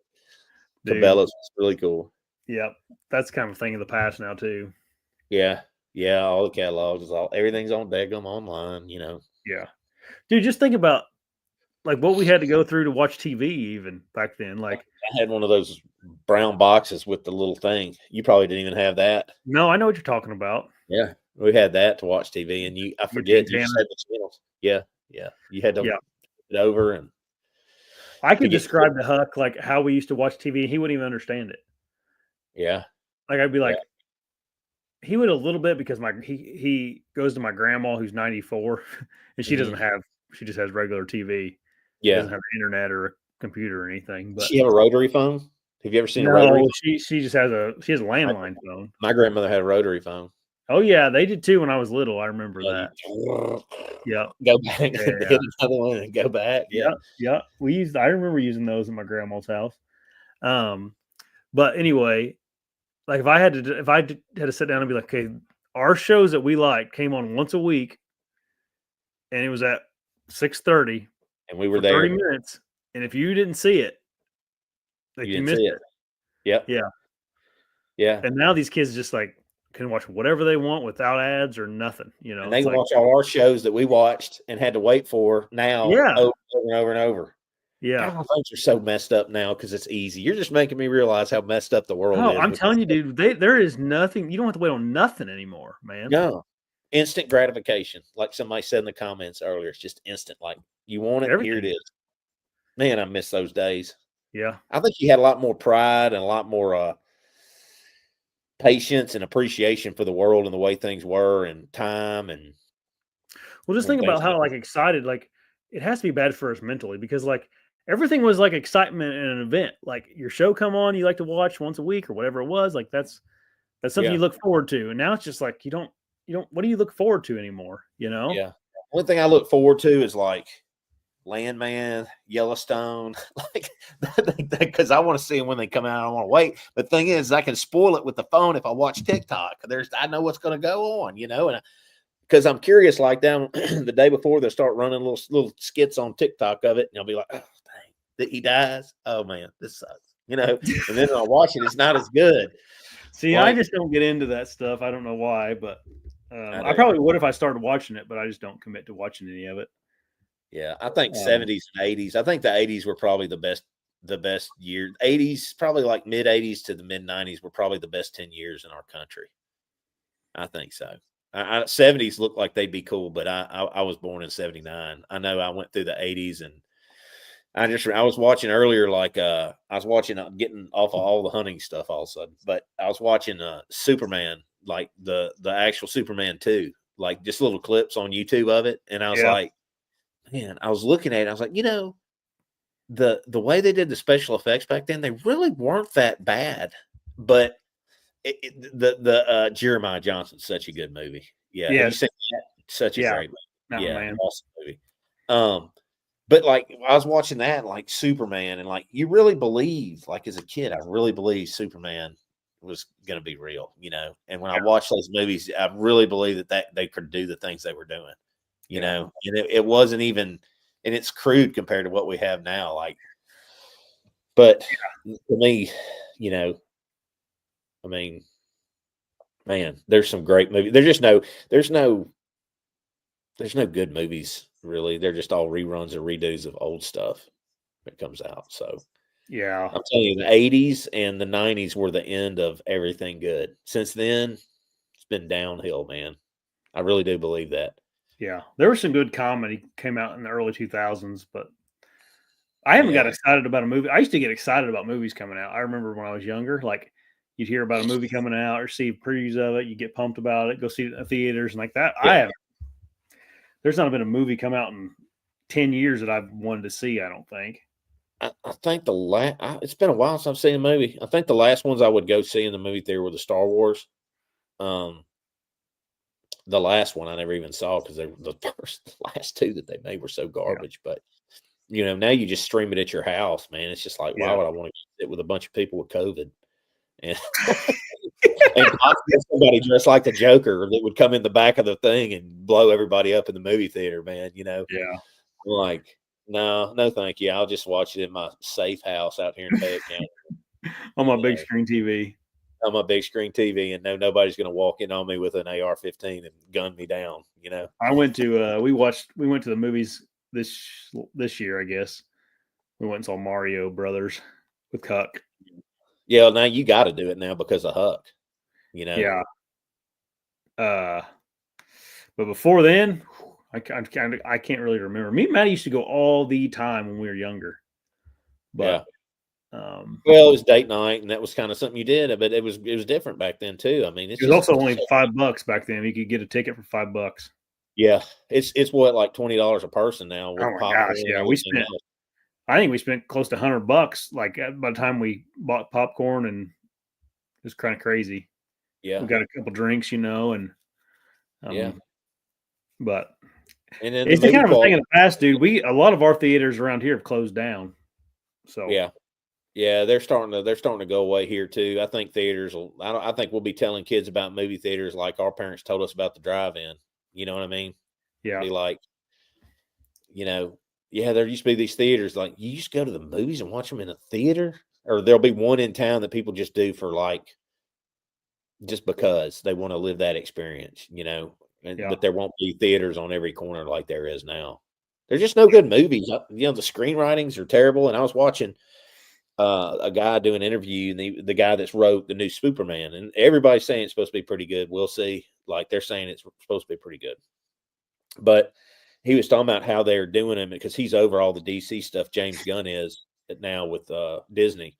And he was just talking about how they rush these scripts out, whether they're good or not, because they have to meet deadlines to get profit to do this stuff, and that, some directors won't do that and they write good movies, but yeah, there's not, I don't think there's been a good movie come out that I had to go see in the movie theater, to be honest with you.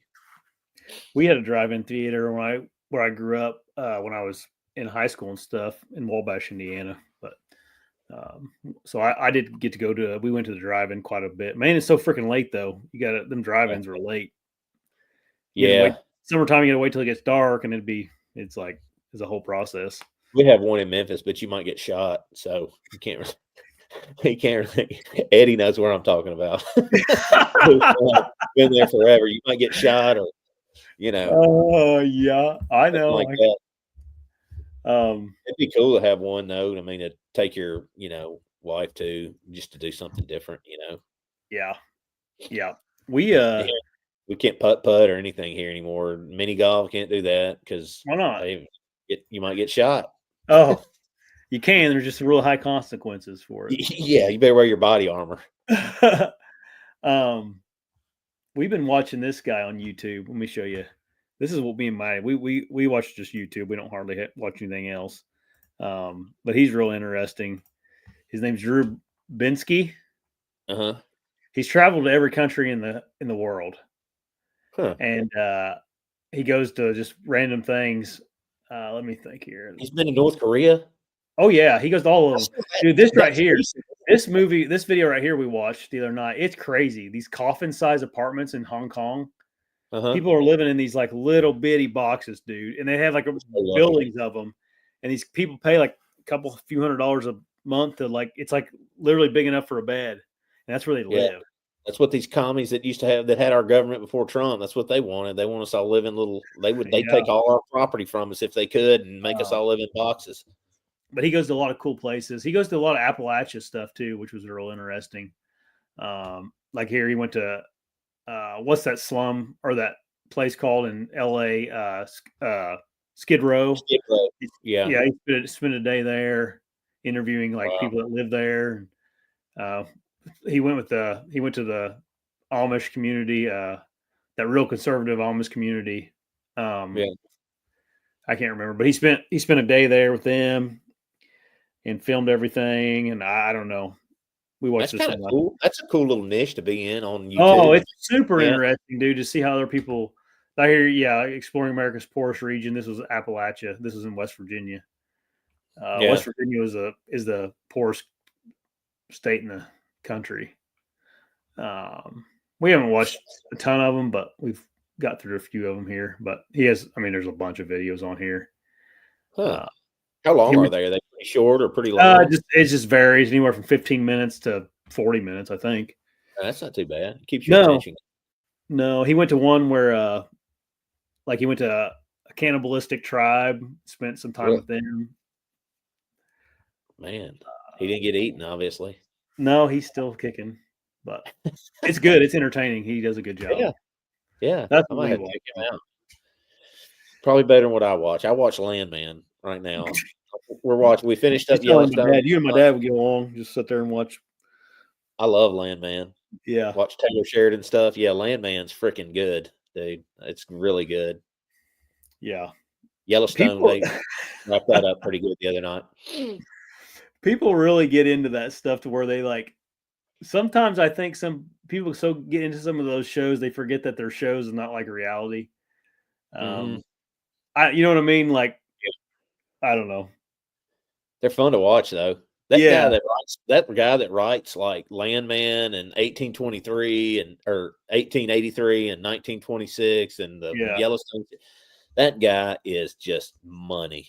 I mean, he's just he is a very creative storyteller. Mind. Yeah.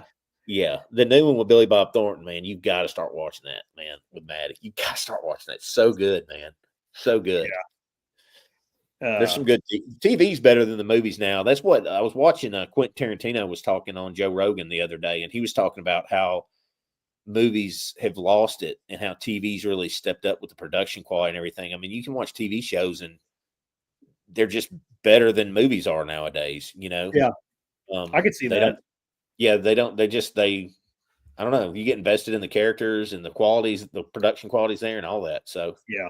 This guy here, Peter Santantillo, I can't Santanillo, whatever it is.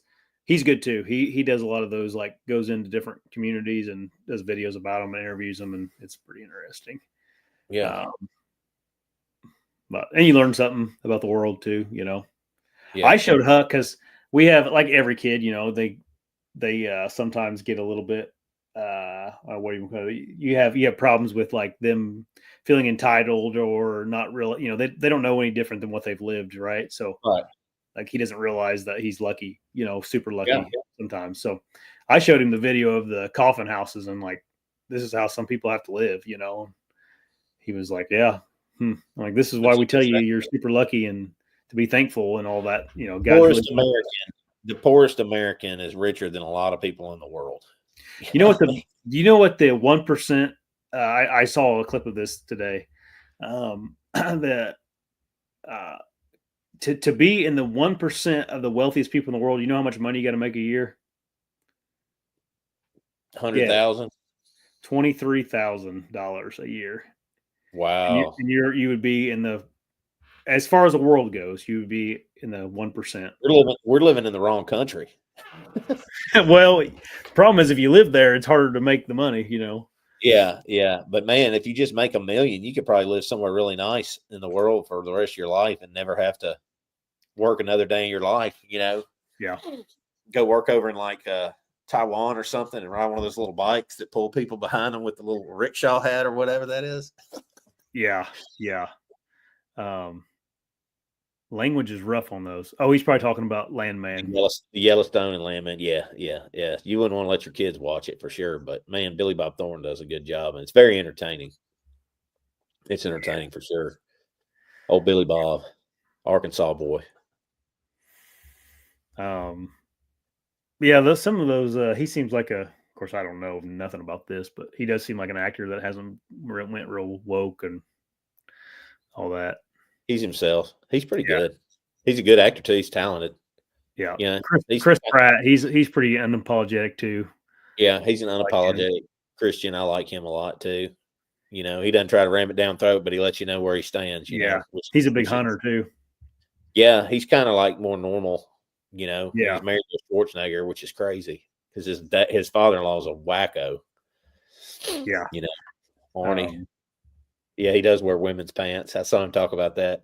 But he's right, though, man. I'm not that I'm looking or anything, but, that dude ain't got no butt to save his life, man. It's like he's barely got a waist, and it just goes down to nothing, man. He's so he said that on some show he was interviewing about Landman. He said, well, I wear women's jeans because my butt, I don't have a butt, and men's jeans fall off of me. And so when he's in Landman, he's got to wear like cowboy boots and pants. I'm like, man, that dude ain't got no butt, man. He ain't lying. He's for real. The pants about to fall off his waist, man. That's funny. I don't know. I just hate to get into something like that and have to watch all of it, It's good, though. You're on the front end of it. There's only about 6 episodes so far. So maybe in another year when there's 2 out, you can start watching it. Have you watched Yellowstone? Did you watch all of Yellowstone? Nope. Oh man, I will say this: Kevin Costner is a great actor, but the way that he wrapped up that show with Kevin Costner leaving the show in mid-season, I'm very impressed because that show you would have thought it would have tanked. Any other show would have tanked when you took the main character and a guy like Costner out of it, and they actually wrapped it up really nice. Of course, his aura was still over the whole show, but the way they did it was pretty good. I thought as good as it could be. Some people might disagree with me, but I thought they did a good job. Yeah. I thought it was trash. I didn't even watch the first 3 episodes when they came out because I wasn't interested. And then I started seeing some people talk about it, saying it was pretty good and stuff. And I was like, I'll start watching it. And actually turned out all right. So, but it's over with now. On the land, man. Yeah. Anyway, we've been on here for an hour and 48 minutes, so we probably should get off here. Thanks for sticking with us, guys. Yeah, fun episode. We'll be back next week. Next week's Christmas, so we'll have to figure something out. I don't know what we'll do. Yeah. When I get back in town, there's a lot of time between Christmas and the New Year's. Yep. Hopefully you kill that big buck you're chasing. Yep. Hope so too. All right, everybody. Go kill him. Mine. Take her easy, and Merry Christmas. We don't see you before then. Bye. Yep. Have a good one. Thanks for watching.